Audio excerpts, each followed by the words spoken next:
we had in the first reading the gospel both about the relationship between man and woman.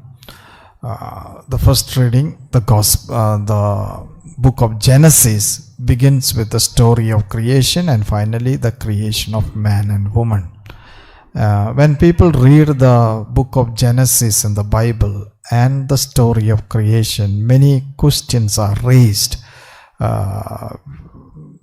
For example, God creates on day 1 light, and later on the day 4 God creates sun. Scientifically it is wrong.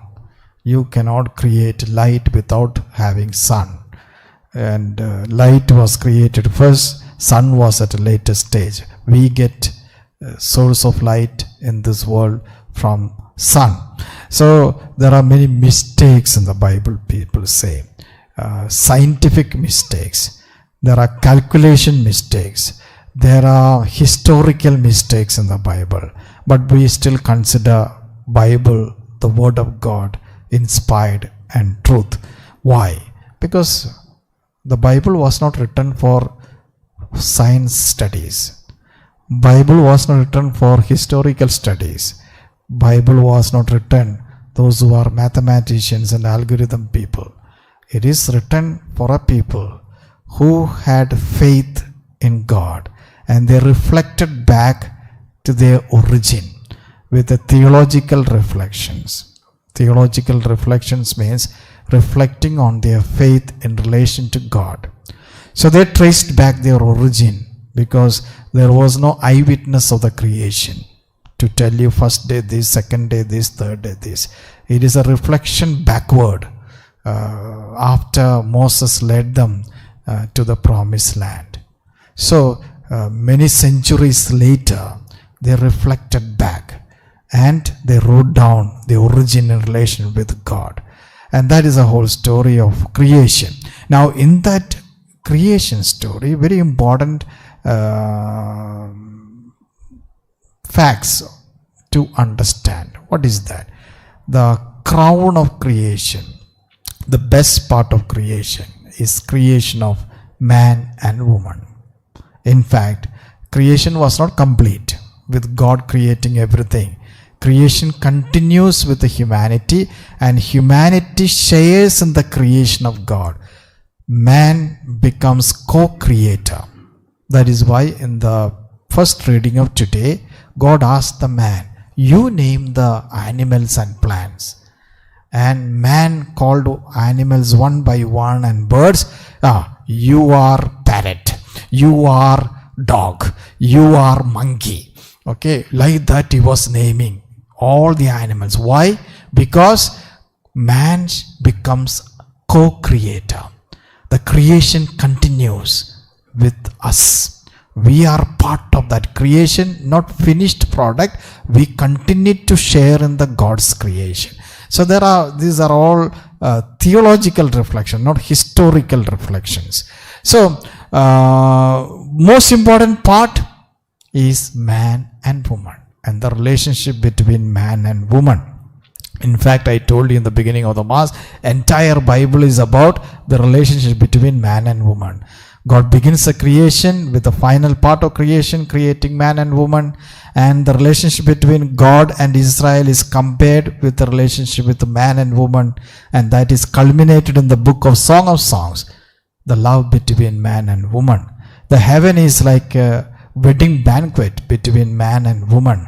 Man is God and women or woman is all of us. And when we reach heaven, there will be a wedding of us with Christ. So the entire imagery of our life on earth and life in heaven is compared to love between man and woman.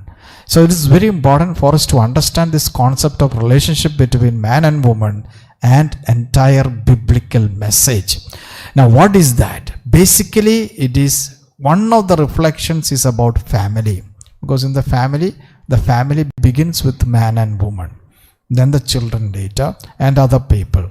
So what do we learn about family? Since we are all coming from family, good to learn about family today. The first thing in the first reading and the gospel reading is about family is God's design. That means God wanted a family in this world. God was born in a family. God sanctified the family. It is all God's design. It is not our design. Family is God's design. God wanted a family. God created male and female, and God was part of that family. God was born in the family. That's the first thing. And second thing, family is not one man show or one woman show. Family is a shared life. What is this shared life? It is in fact what the gospel and the first reading says. When man and woman live together, they become one flesh. One flesh means is not one piece of flesh. They become one entity, one life shared by man and woman. That means once they live together in marriage, they share the entire life.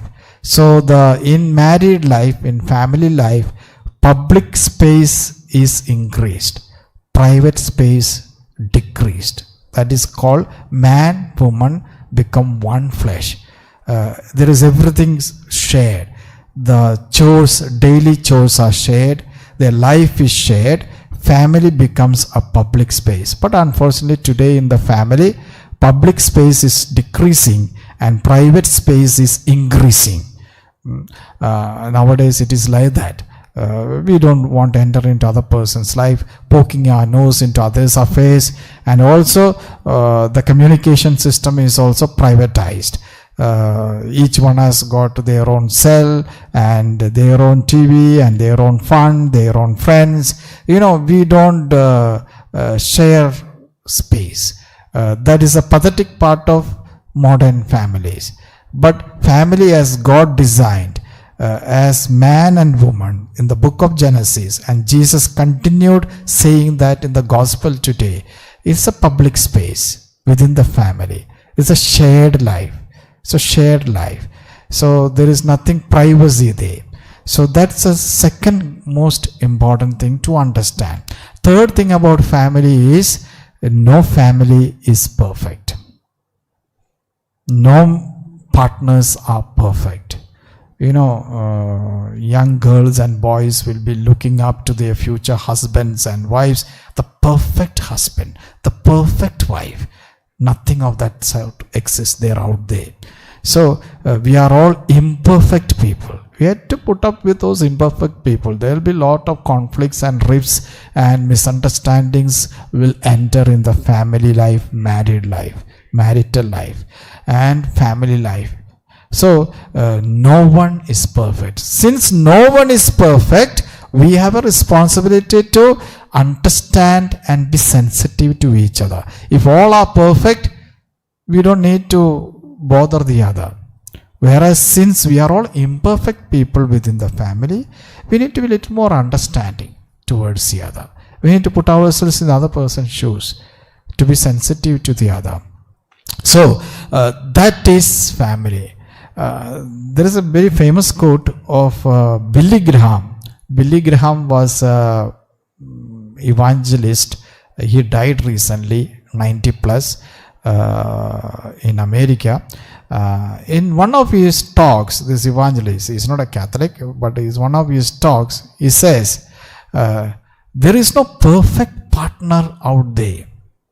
There is no perfect in-laws. There is no perfect family. And if you find one such perfect family, I would suggest you go and join that family. From that time onwards, it will become no more perfect.